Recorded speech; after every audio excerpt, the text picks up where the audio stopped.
how does NHS England respond to patient safety events? So NHS England has announced a new system for how it deals with patient safety events. Lucy Mellor is a solicitor within JMW's clinical negligence department. So Lucy, what is this new framework and what part of the NHS does it apply to? So the framework applies to safety incidents which occur when a patient is in the care of doctors and nurses, and that's specifically within a hospital in England. So it doesn't apply to GPs or pharmacies, for example, and also it doesn't apply to hospitals elsewhere in the UK, for example, Scotland or Wales.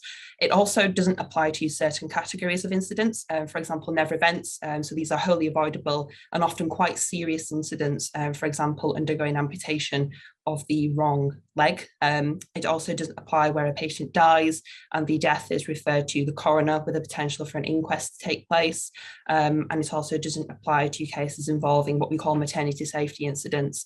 So this is where harm occurs to mother or baby, for example, stillbirth cases, cases where baby might be deprived of oxygen during their labour and they sustain brain damage as a result.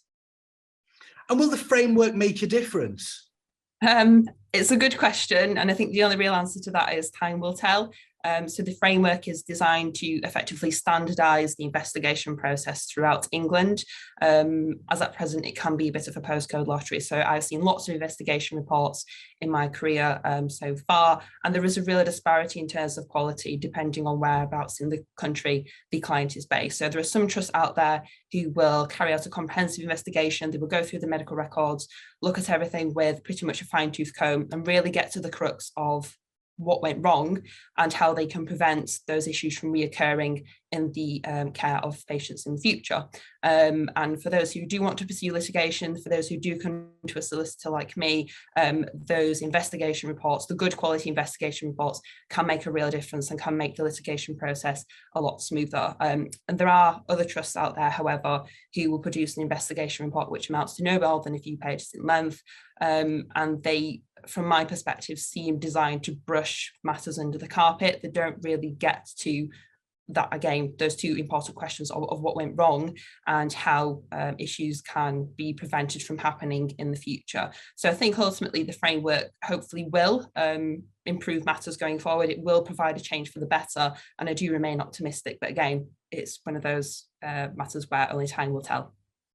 I know that you and the clinical negligence team here at JMW help a wide variety of patients who've been injured. Can you just tell me how you can help?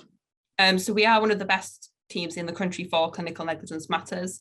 We do deal with a very wide range of cases, and my colleagues and I have dealt with a lot of cases where the client has come to us following an investigation, either because they themselves have come to harm or because a loved one, their parents, their spouse has come to harm whilst they've been in hospital. And so we are well versed in what constitutes a good investigation report, and we are also aware of those investigation reports which we perhaps take with a pinch of salt, which don't necessarily answer the questions that we as lawyers perhaps want to see answered.